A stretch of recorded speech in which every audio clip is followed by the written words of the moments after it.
Assalamualaikum, salam sejahtera. Hai, apa hal korang? Selamat kembali dalam channel Rais Hamid Aris TV. Masih lagi bersama dengan YouTuber kegemaran rakyat Malaysia, Indonesia, Brunei, Singapura, Patani dan juga Filipina, Rais Hamid. Apa hal korang? Check it out now. Ya, bedu. Let's go. Come on yo. Bismillahirrahmanirrahim. Allahumma salli ala Muhammad wa ala ali Muhammad. Allahu Akbar. Tekan butang subscribe. Ya, kasut yang paling aku cari, boleh kata aku pusing satu dunia lah cari kasut ni. Dan lalas aku pergi Dubai, itu pun selepas pergi 6 mall baru aku jumpa. Punyalah payah jumpa kasut ni. Tapi kasut ni sebenarnya dia kasut yang lama dan aku pun dah ada dah. Tapi disebabkan aku adalah seorang atlet pro Hyrox, jadi aku kena ada kasut ni. Kasut apa? Inilah dia, Puma Deviate Nitro Elite 3 Hyrox Edition. Aku dah ada. Untuk spek berat 210 gram, dia punya stack height dia 40 mm dan heel drop adalah 8 mm. Dan ini adalah, nak kata super ke? No. This is a racing shoes je. Aku rasa ramai orang pun dah tahu, ramai orang pun dah hype tentang performance yang ditunjukkan oleh Deviate Nitro 3 Elite 3 ni punya kasut lah. Memang fenomenal, memang sangat-sangat best dari segi keselesaan, dari segi bouncy, propulsion, breathable, tak panas apa semua, memang sangat-sangat padu. Dan ekstra untuk yang Hyrox punya atlet, dia punya Puma grip dia memang sangat-sangat grip. Kalau korang nak buat sled push, walaupun kategori berat pro 202 kg, nak buat sled pull 152 kg pun sangat-sangatlah best. Mungkin aku boleh bagi review dari segi design lah. Design untuk Hyrox ni kan. Betul. Cerita dia memang ramai gila atlet-atlet Hyrox, especially yang dekat Malaysia, walaupun Hyrox tak masuk Malaysia lagi. Tapi memang ramai cari produk-produk collab Puma dengan Hyrox ni, sebab memang limited edition. Contohnya macam dorang punya racing shoes ni tak masuk lagi dekat Malaysia.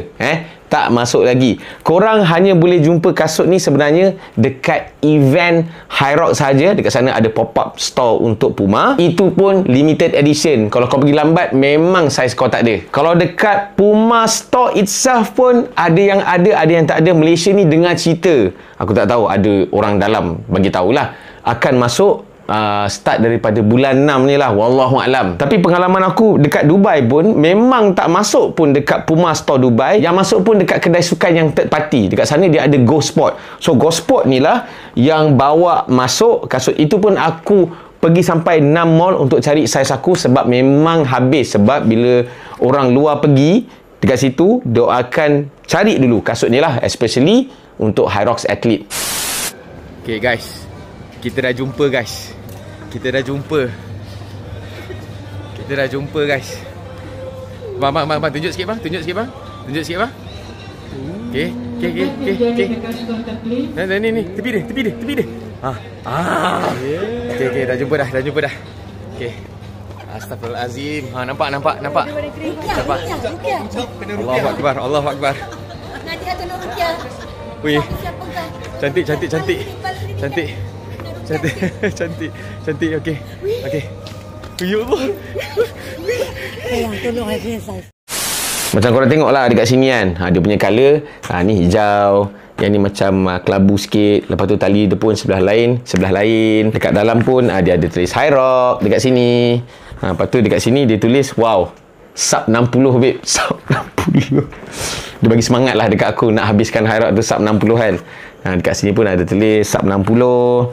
Okey, lepas tu dia ada tulis lah dekat sini Hyrox World Series of Fitness apa semualah. Kalau kau tengok pun video-video orang buat Hyrox pun memang ramai lah. Even yang pemegang rekod, yang world champion pun memang akan pakai kasut ni lah. So kasut ni kalau untuk sukan Hyrox memang perfect. Jadi kalau korang nak beli, aku tak tahulah macam mana kau nak dapatkan kasut ni. Kalau siapa-siapa yang pergi Hyrox nanti ada Hyrox Bangkok, ada Hyrox Singapore. Cepat-cepatlah pergi usah-usah dekat mana yang kau boleh jumpa lah. Sama ada dekat Hyrox punya event ataupun pergi je lah serbu mana-mana kedai sukan yang ada jual brand Puma. Itu je lah kot kan. Tak ada banyak pun nak cerita. Kasut memang best lah. Tapi harga. Kalau dekat Malaysia sebenarnya Deviate Nitro Elite 3 ni 900 lebih.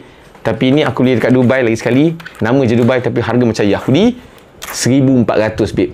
Tapi minat. Kalau korang suka dengan video ni bolehlah share. Kalau ada sebarang komen boleh komen kat bawah. Jangan lupa untuk tekan butang like, butang subscribe dan juga butang loceng untuk notification video-video daripada Channel Bryce Hamid selepas ini. InsyaAllah semoga semuanya dimurahkan rezeki, dipermudahkan urusan. Jumpa lagi dalam next video. Assalamualaikum. Bye-bye. See ya. Aku dah ada.